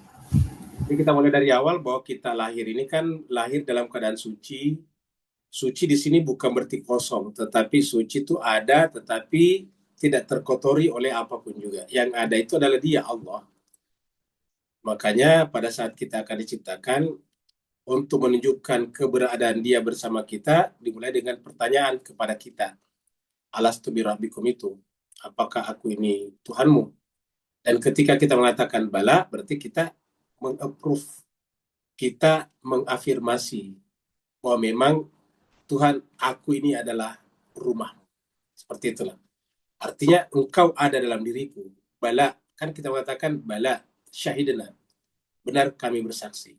Nah, setelah kita berjalan dalam kehidupan ini, lama-kelamaan kemudian masuklah berbagai macam hewan-hewan buruk tadi pada diri kita. Maksudnya itu sifat-sifat. Sifat-sifat buruk seperti sifat kasar, keras, menindas, itu tadi diberikan istilah harimau, singa. Sedangkan kemudian sifat-sifat yang culas seperti misalnya rubah, ataukah misalnya mencuri seperti misalnya tikus, atau misalnya diam saja ikut begitu saja pada arus yang ada, pokoknya di mana saja banyak orang ada kita di situ juga. Itu sama dengan sapi, kambing, hewan ternak. Kan banyak orang ikut pada yang banyak saja. Kalau orang kebanyakan ke kanan, ya ikut ke kanan. Orang kebanyakan ke kiri, ikut ke kiri. Nah, ini adalah seperti sapi atau hewan ternak. Nah, semuanya ini harus kita tanggalkan, harus kita lepaskan pada saat kita tadinya itu di miqat. Digantilah semuanya, baru kemudian pakai ihram. Apa itu pakai ihram? Sebetulnya pakaian kafan. Karena Nabi mengatakan, mutu qabla antamut. Matilah sebelum kau mati. Apa yang dimatikan? Ego kita. Ego yang menjelma menjadi harimau. ego yang kadang menjelma menjadi rubah, ego yang kadang menjelma menjadi tikus, ego yang kadang menjelma menjadi hewan ternak. Matikan semuanya, kemudian pakailah pakaian ihram. Apa itu ihram? Mengharamkan segala sesuatu selain daripada Allah. La ilaha illallah. Jadi kata la ilaha illallah mengharamkan segala ilah selain daripada Allah. Pakaian ihram adalah pakaian kesucian. Nah, kemudian setelah kita selesai di situ, baru tadi kemudian kita melakukan perjuangan sosial, yaitu start dari Arafah, mempersiapkan senjata di Masyaril Haram, lalu kemudian melempar jumroh di Mina. Jadi kita lakukan urutan-urutannya seperti ini. Nah, untuk apa sebetulnya? Supaya di dunia ini benar-benar tempat yang aman. Seperti contohnya gini, kalau negara tidak mempersiapkan senjata, nanti akan diperangi oleh negara lain. Maka setiap negara itu mempersiapkan senjata, tapi niatnya bukan untuk berperang, tetapi untuk membela diri. Beda dengan Amerika, memang niatnya membuat senjata untuk menyerang orang. Ya, jadi makanya dipimpin negara ini memang diatur oleh para pedagang senjata, industri kilang senjata di belakang sana. Kilang senjata ini harus bekerja terus. Caranya gimana? Selalu harus ada peperangan. Senjata-senjata Amerika harus dikeluarkan. Habis nanti diisi lagi. Produksi, mereka lagi yang produksi. Uang masuk lagi, seperti itu. Nah, kalau negara-negara yang benar adalah senjata hanya ala kadarnya untuk membela diri saja. Supaya jangan terjadi kekacauan. Seperti itu. Nah, inilah yang dilakukan di Mina. Maka yang dilempar itu bukan sembarangan. Yang dilempar justru kejahatan. Ya. Jumrah Aqabah, Jumrah Wusta, dan sebagainya. Nah, inilah yang harus kita lakukan. Nah, jadi dengan demikian, tugas kita di dalam berhaji ini adalah mematikan ego kita. Ego kita adalah Ismail kita. Siapa yang bisa membunuh Ismailnya atau egonya, maka dia mencapai maqam Ibrahim. Makanya setelah berhaji, kalau dalam pandangan Al-Quran itu, haji itu sebetulnya belum tertinggi. Tidak ada satupun ayat dalam Al-Quran bahwa haji itu yang tertinggi. Cuma di dalam hadis dikatakan rukun Islam ada 5. Haji terakhir. Pada sebetulnya di dalam Al-Quran tidak. Setelah haji tadi, setelah berhaji, harusnya apa? Harusnya melakukan baiat kepada Nabi Ibrahim, namanya berwilayah. Makanya tadi dalam kaitannya tadi ada kata haji ya, masuk pada pintu yang benar. Itu namanya wilayah, itu pintu wilayah. Jadi harusnya setelah berhaji kita buktikan dengan mampu melawan semua yang bisa menghalangi kita berwilayah itu tadi. Dengan menyiapkan batu untuk melawan setan itu. Karena hanya dengan melawan setan, baru kita bisa berwilayah kepada Nabi Ibrahim tadi yang disebut sebagai linnasi imam. Saya kira sudah benar. Ada lagi yang lain? Assalamualaikum Ustadz, mau tanya. Waalaikumsalam warahmatullahi wabarakatuh. Silakan Bu. Di dalam berkurban ya, kita sekarang suka lihat ada orang yang mampu tapi tidak melakukan. Tapi ada juga lihat orang yang hidup sangat pas-pasan, yang kita lihat hari-hari itu untuk makan aja susah, tapi dia bisa menyisihkan untuk pada saat berkurban dia bisa melakukan beli seekor kambing begitu. Padahal kan ada juga tidak harus dengan seekor kambing, kita berapapun itu kita berkurban seikhlasnya. Menurut Ustadz gimana itu Ustadz pandangannya? Terima kasih Ustadz. Ya baik, sama-sama. Jadi sedapat mungkin kalau kita kebaikan melakukan yang terbaik. Kan kata-katanya fastabiqul khairat. Berlomba-lombalah melakukan yang terbaik. Jadi kata-kata fastabiqul khairat itu sebetulnya berlomba-lomba melakukan yang terbaik. Karena kalau yang namanya berlomba kan harus melakukan yang terbaik dari yang terbaik. Berarti yang terbaik puncaknya. Ya, jadi berlomba-lomba fastabiqul khairat. Jadi walaupun kita pas-pasan hidupnya, tapi kalau kita memang mampu menyembelih 1 ekor kambing itu lebih bagus. Lebih bagus. Karena tadi kan sudah dikatakan, itu justru berkorban itu bagian daripada haji dan umrah tidak akan mendatangkan kefakiran. Justru dia akan terhindar dari kefakiran dan dosa. Dan Allah mengatakan, inna atainakal kautsar. Kami telah memberikan kepadamu nikmat yang banyak. Apa itu nikmat yang banyak? Bukan hanya harta. Ada yang lebih banyak daripada harta. Kita punya anak, kita punya keluarga, kita punya ilmu. Itu adalah kenikmatan. Maka kemudian berkorbanlah. Inna atainakal kautsar fasalli rabbika wanhar. Dan salatlah lalu berkorbanlah. Jadi berkorban. Itu perintah Allah. Jadi dengan demikian, yang terbaik adalah yang bisa berkorban sedapat mungkin. Apalagi kalau dia pas-pasan melakukan. Kalau dia misalnya sudah mampu dan tidak berkorban, berarti dia orangnya ya masih tersandra, masih terpenjara oleh kecintaannya kepada harta bendanya. Tapi ingat, dalam agama kita tidak boleh berburuk sangka kepada orang. Misalnya kita lihat orang itu kok dia kaya, tapi tidak berkorban. Belum tentu dia tidak berkorban, hanya karena penglihatan mata kita. Bisa saja dia berkorban di tempat lain, di kampung halamannya. Jadi tidak boleh kita. Jadi hanya pembahasan pribadi saja untuk kita, bahwa kalau kita berada, baru kita tidak berkorban, itu kita termasuk orang yang terpenjara oleh cinta dunia kita. Tapi bukan untuk melihat orang, wah itu tetangga saya atau teman saya kok kaya tidak berkorban. Tidak boleh. Karena itu namanya tidak boleh berburuk sangka. Ya. Apa sebabnya? Oh banyak yang kita tidak lihat dari orang itu. Mungkin dia transfer uangnya ke tempat lain, di tempat itu dia beli kambing, sapi yang besar, dan dia tidak bicara kepada kita. Seperti itu. Saya kira jemaah sekalian cukup ya sampai di sini. Atau ada di chat? Ada ya? Ada. Ada? Lagi makan. Enggak, bukan pertanyaan. Bukan ya? Nah. Baik, terima kasih banyak. Kalau begitu kita akhiri sampai di sini. Terima kasih banyak. Waalaikumsalam. Wassalamualaikum warahmatullahi taala wabarakatuh. Waalaikumsalam. Waalaikumsalam warahmatullahi wabarakatuh. Terima kasih semua.